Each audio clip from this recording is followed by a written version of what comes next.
A strategy is an integrated set of choices that position you to succeed in a certain environment. Our job as strategists is to distill those insights down in the simplest fashion possible and then communicating that to folk in the organization and making their lives easier. Can the top team, the people at the top, articulate the same strategy in the same way? If they cannot, you probably don't have a coherent strategy or a strategy at all.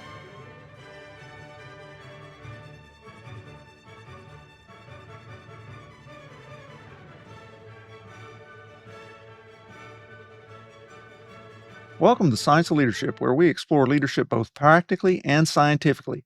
What makes great leadership? Why these things matter, and how we can do them well. Those are the questions we wrestle with through thoughtful discussions and real-world stories.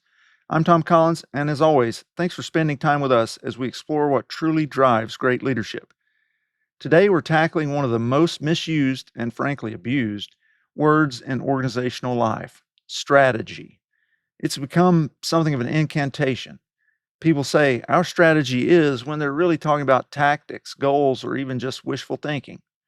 To help us cut through the noise, I'm joined by someone who has spent his career helping organizations build real strategy and execute it well. Richard Benson-Armer, currently a senior advisor at Activant Capital and former senior partner at McKinsey, who also held chief strategy officer roles at the Thomson Corporation, now Thomson Reuters, and South African Breweries Beer Division, now part of AB InBev. Richard has worked with CEOs and leadership teams across the globe, helping companies navigate complexity and actually do strategy, not just talk about it. Richard, thanks for joining me today on the Science of Leadership. It's such a pleasure to be with you today to chat about a subject that's near and dear to my heart. Let's start by getting really clear on this. When leaders use the word strategy, what do they commonly get wrong? What is strategy not?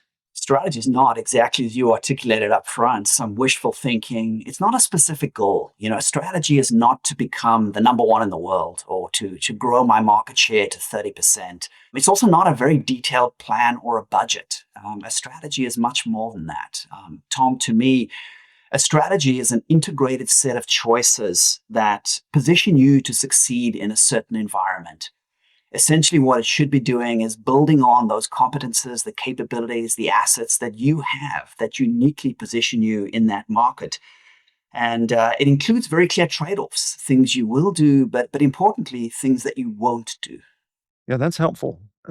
That it's a conscious decision of clear actions and inactions, things you will and won't do, that really you're focused on to put you in a certain position within your landscape, whether it's a market, whether it's in healthcare, a university setting, in the military, whatever it may be, governmental.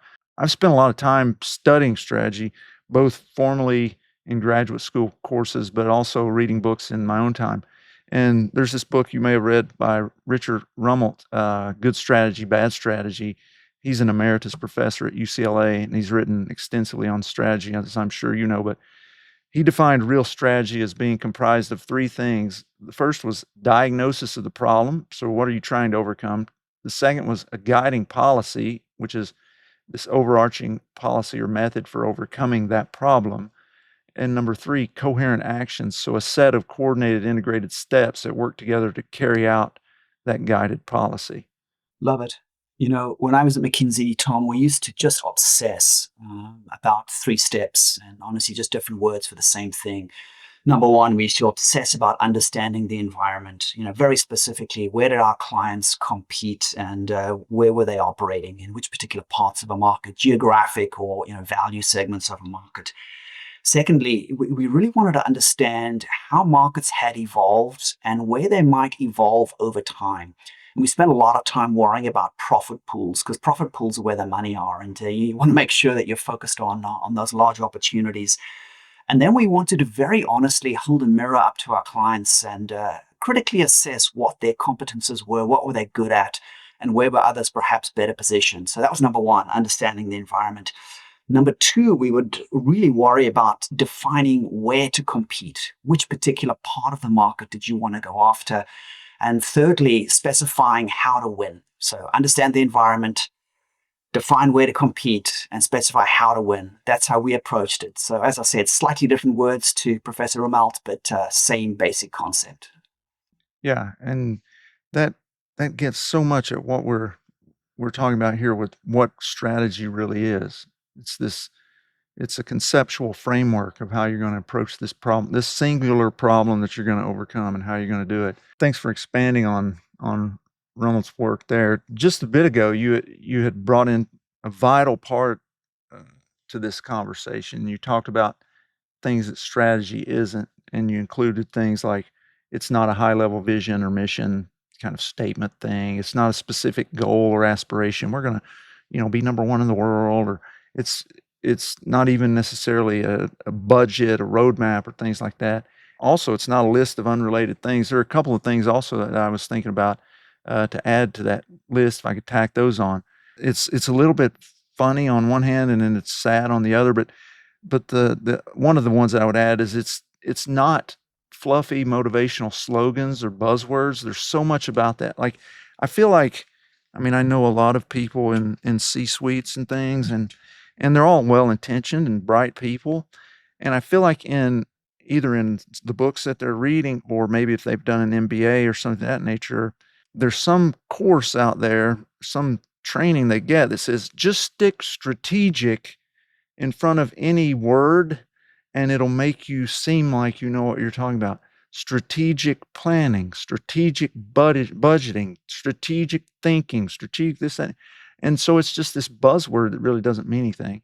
And so it's not, strategy is not that. And then, probably most importantly, I think, strategy isn't an attempt to do everything. Real strategy involves choosing what not to do. And that's such a key point.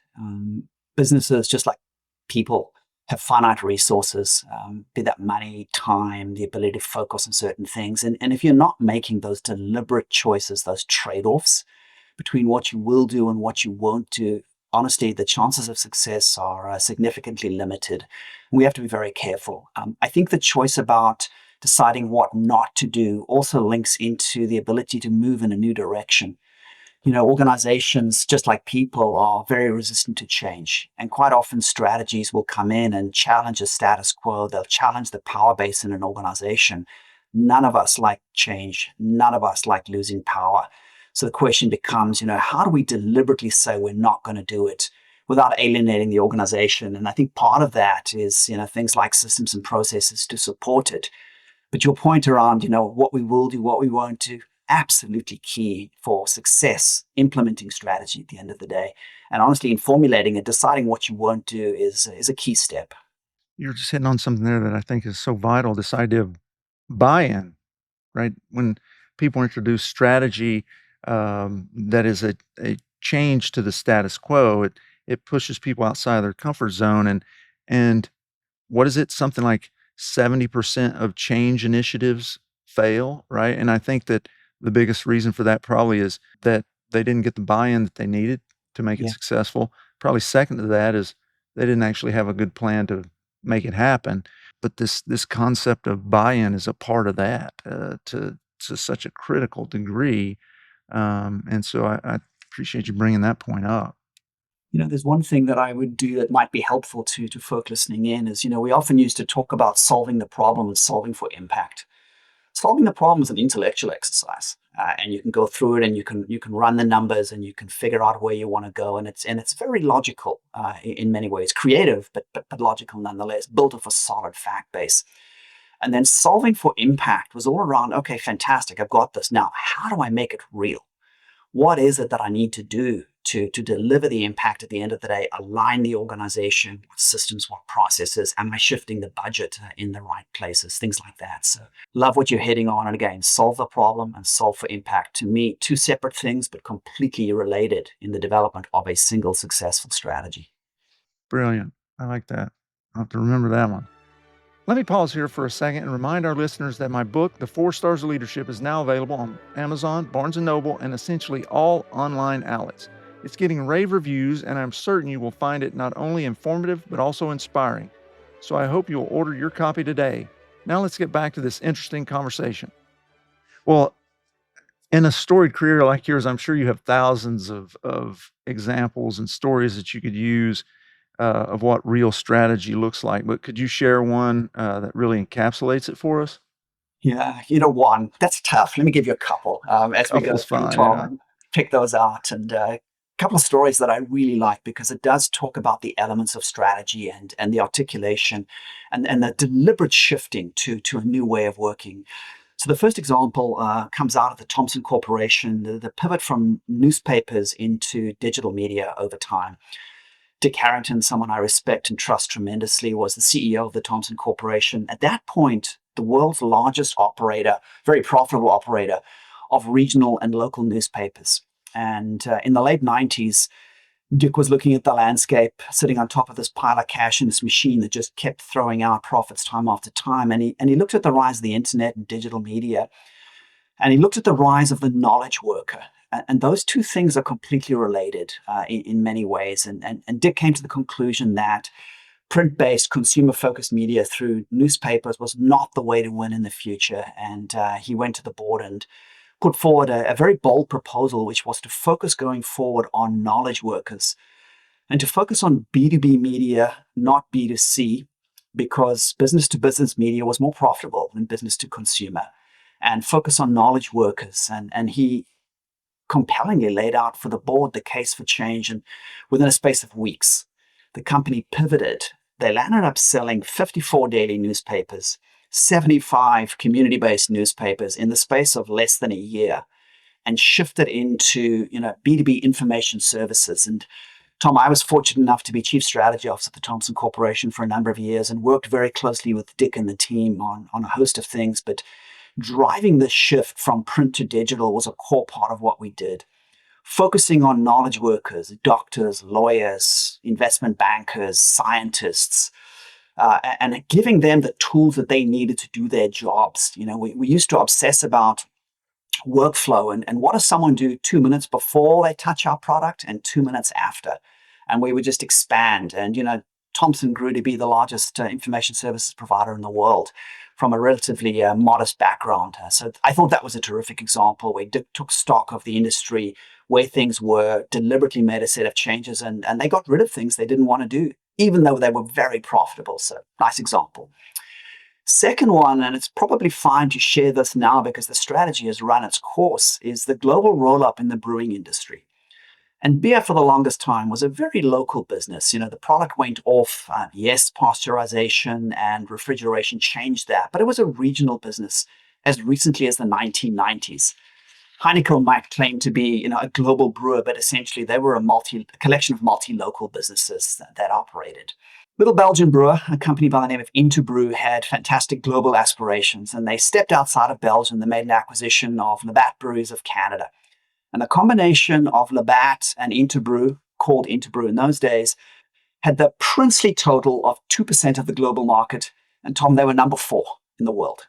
So, unbelievably fragmented industry. And back in 97, they sat down and did a set of analysis around the industry, the economics, where things were, and how they might evolve. And they came through with 3, I think, very important observations. Number 1, the industry was premiumizing. It was all shifting to the high end, and obviously premium products have much higher margins. So, if you're making twice the amount of money in a particular segment, it's twice as attractive than other segments. So premiumization was number 1. Number 2 was that the microeconomics really impacted the profitability in the industry, and economies of scale were real. And number 3, importantly, you could afford to overpay for an acquisition initially, as long as you kept doing deals to build upon that platform and expand it and grow it. And little Interbrew, with 2% of the global market in 1997, is today a company known as AB InBev that has 25% share of the global market from a volume perspective and a much higher share than that from a profit perspective. So insights, understanding of where you're at, very deliberate actions, and they moved forward and created what I think is a fantastic company as a result of that. So 2 examples instead of 1, Tom. 2 tremendous examples. Both just when you talk about Thomson and basically selling off what they did. Like, this is what we do. We're gonna in 1 year's time, we're going to sell all that off and go in a completely different direction. That was a gigantic gamble, prescient in so many ways, fascinating. And then to go from a little known sort of local, if you will, uh, company to being a quarter of the world's beer. I imagine that's a lot of beer. Yeah, So it's a lot of money. And the last time I looked, they had a market capitalization of 175 billion. I don't know what it is today, but when Interbrew was thinking about these things, the market cap was 5 billion. So tremendous value creation for a lot of people along the way. And I would argue we all win. As consumers, we win because we are able to get access to better products at more affordable prices. Company wins, shareholders win. Great story. yeah, thanks for sharing those. So let's shift into the so what of our conversation. Why is strategy important, and why does it matter that leaders distinguish between real strategy, what we're talking about, and this other stuff that we have hit on that is passed off as strategy? I think there's a couple of things. Number one, it focuses us. There is a very clear objective to a strategy. Secondly, it forces us to make deliberate trade offs, back to the point about resources being finite and actually deciding what it is we will do and what we won't do, and then aligning the organization behind it. And if you have a common story with those objectives, you can align an organization. I've heard people often talk about the difference between a winning strategy and an unsuccessful strategy is trying hard and trying to win deliberately. And to me, it's that trying hard is not a strategy. Trying hard is something that we do, but deliberately winning is what we want out of a strategy. And I think it comes down to that. Let's deliberately win. Let's not try hard along the way. Sure. I was thinking about, you'll appreciate this as a South African, right? But was rugby. You can try hard. That's what you do maybe in on a play, right? If you're looking to win the championship, that won't get you far. You have to win deliberately. You have to have things that you're doing step by step to get to that accomplishment. And anyway, that came to mind while you were talking. Then the other thing that came to mind, that was you can tell a lot about the state of an organization, specifically with regard to strategy, with what they are willing to say no to. I think that's so informative with regards to where organizations are. Makes total sense. And I just concur. Support completely. You gave us a couple of great examples for what strategy looks like. Do you have a good story that shows where having that clear, articulated strategy and implementing it effectively made the difference for an organization? Well, I'll give you one that I think is very interesting because it provides a complement to what the business did and built off a lot of the assets that they had in place. And I'm talking very specifically here about the Loblaw companies in Canada. And Loblaw is Canada's largest grocer, and they have an iconic brand, President's Choice. And President's Choice is so trusted by Canadians that it's ranked right up there with Coke and other iconic global brands. It's unbelievable asset that they have. They also recognized that they had another asset besides just this brand and the trust that consumers had in them. They were a place that people went typically 2 or 3 times a week. And that's interesting. And if you think about the combination of a trusted brand and a presence that they were able to leverage, the Loblaw companies decided to launch in Canada something called President's Choice Financial. And it was a little bit of a unique twist on banking. Now, they knew that the brand President's Choice was more trusted than banks. They also knew that customers valued value or appreciated value, and they decided to launch the first no-fee banking offer in Canada. And they partnered with a bank to actually be the back end of the process. They were the front end. And what they did was I think, quite unique and unbelievably successful. They ran through the pilots, but they were able to recruit into this new bank, President's Choice Financial, 1.5 million customers in 2 years. Now, if you think at that point in history, Canada had 25 million adults, 11.5 million households. We're talking about 1.5 million customers. 6% of all adults embraced this offer within a short period of time, 2 years. What was super interesting, what was even more insightful, and they didn't share this when they went after the strategy or the proposition. They were able, because they had a loyalty program that linked the shopper basket data with the demographics and the characteristics of the individual, they were able to understand what you bought, what I bought, and who we were as human beings. And as a marketer, the ability to identify what people spend money on and market them directly is incredible value. So they created something quite unique, but leveraging off the assets that they had. And this was a deliberate decision to do something new. They didn't stop doing anything, but they did do additional items that built off that strength and created a fantastic business that reinforced the proposition of what they were about: trust and value for Canadian shoppers. That's a great example. And one thing that I don't want our listeners to miss is the word asset. Use that multiple times. And the asset in strategy, in real strategy readings, and when people, Rummelt and others, talk about strategy, that's what they're talking about, is this: what is your key strength? And that's what, and when you use asset, that's what you're talking about. People valued President's Choice. They saw that as a something they could trust, right? Fundamentally, it was about trust. The trust the people had in President's Choice, and that was an asset to the company to be able to move forward and achieve this thing. So, tremendous example for us. Thinking about what we're talking about here in the story that you just shared, I think science really backs up what we're discussing. There are three consistent findings that we see in the scientific literature on strategy, formation, and execution. The first is strategy is fundamentally about choice and differentiation. Michael Porter's seminal work shows that strategy requires choosing a unique position and building a configuration of activities that fit together and reinforce that position. To clarify that, it means the unique position is the organization's specific capabilities that set it apart and can be leveraged to overcome the problem. When organizations fail to identify their unique position and don't leverage it, they aren't engaging in strategy and they erode performance. Number two, organizational alignment is a primary driver of execution success. So, research by Kaplan and Norton demonstrates that companies with clear strategic alignment across their systems, processes, and workforce execute more effectively and outperform peers. When the entire organization understands the strategy, performance actually improves significantly. And number three, coherent strategic action builds resilience and adaptability. Eisenhart and Saul found that simple, coherent strategic rules enable organizations to adapt faster in uncertain environments. Clarity, not complexity, drives agility. So those are some, key points from the scientific literature that supports what we're talking about here.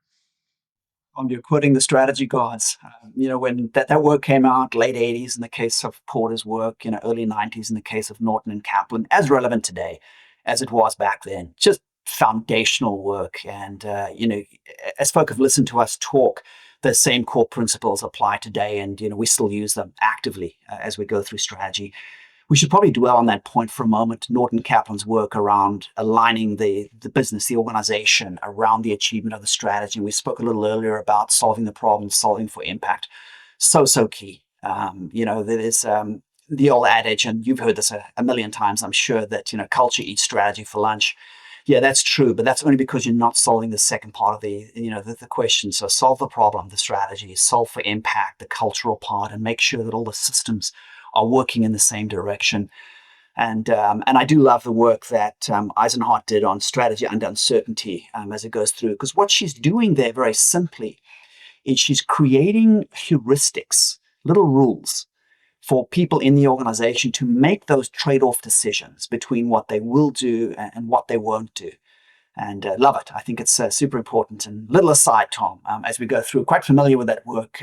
When I was at McKinsey up in Toronto, one of my colleagues there, Shona Brown, was collaborating with Kathleen on a lot of the work that they were doing at that point out of Stanford. And I was privileged enough to get a look at some of the early proofs, the chapter proofs of the book that they wrote, Competing on the Edge, Strategy is Structured Chaos. And lovely to see this work still, as relevant today as it was way back then in the 90s when I was reading those proofs. Yeah, that's great. I mean, that says something about you as with your expertise and and how you're regarded that you got an opportunity to see those ahead of time. You're being very kind. I'm not sure that's the case at all, but Well, there's one other thing that I was thinking about. I probably should throw in here with regard to healthcare leadership research side of things. It's been shown that a lack of strategic clarity actually increases burnout. So my friend and colleague Tate Shanafelt, who was actually a guest on the podcast previously, has shown that when people don't know what matters, they feel overwhelmed and get inundated by competing priorities and suffer from burnout and inability to know which direction they should be heading. So negative impacts from that side too. Tom, that's a great insight and fantastic example. Something I honestly hadn't thought about, but reflecting on it, I think it's absolutely right. And our job as strategists is to distill those insights down in the simplest fashion possible, and then communicating that to folk in the organization and making their lives easier. The most insightful and brilliant strategies are often the easiest to explain because the hard work has gotten through to figuring out what it is you need to do. And look, the reality is most people don't like ambiguity. So the more certainty we can give them, the better off they are. So love that example, and it's a terrific insight. Well, Richard, let's turn to the practical side of this conversation now. A leader listening today might say, "Okay, I want real strategy, but where do I begin?" What would you say? Well, I'd say, first of all, strategy is a process, and anyone can do it. Now, it's something that is not magic, but what it is often quite hard work. First of all, build that solid fact base about the environment that you're operating in and just make sure that it's there. Then distilling the insights, being honest with yourself about what advantages that you have, and then defining where to play and how to compete. And the more thorough you are, the easier this becomes. But perhaps a moment, Tom, when you and I were chatting about the podcast, I loved the very simple list that you had of steps that folk could take. So perhaps a good time to share that list with listeners. Yeah. So in thinking about this, for a practical method for creating an effective strategy, I've read, Good Strategy, Bad Strategy a couple times. And Rumel's other book is that I've read is called The Crux, which is another a good book on strategy that I would recommend. But I drew on his definition of strategy and some other readings. For instance, Henry Mintzberg's classic, The Rise and Fall of Strategic Planning, which, to be honest, I would not necessarily recommend you read. It's a rather lengthy read and can be a slog. So just know that I have referenced it with regards to building what I'm about to say. Uh, but the kind of strategic thing that I came up with for practical tips was one, determine what it is you are actually trying to do. What is the problem that you're trying to overcome? Understand that. Number two, understand your competitive landscape. Who is your competition? Where are things headed? The Thomson example you gave earlier, he was prescient to know where things were headed. There were probably people who thought he was insane, but he knew where things were headed. Know where things are headed. Know what your landscape is. Number three, identify the unique capabilities or assets, as you described them, your organization has and or can develop to overcome that problem you identified earlier. Those unique capabilities are the engine for your strategy. If you don't have them or don't leverage the ones you have, your strategy is going to fail. Number four, create a clear, articulable policy for employing your unique capabilities to attack the problem. Number five, I've got 7 of these. Number five, develop concrete, coherent actions to enact your policy. Number six, allocate the necessary resources that you need to make your policy effective. And number seven, communicate the strategy relentlessly. You cannot over communicate. The average employee needs to hear something multiple times in multiple formats to internalize it. So those are the seven things that I came up with. Not much to add to that list, Tom. It's a terrific list. Just reinforcing a couple of those points. Number 6 and 7, you were talking very clearly, actually 5 and 6, I should say, very clearly about aligning the systems, the processes, and then putting the resources in place.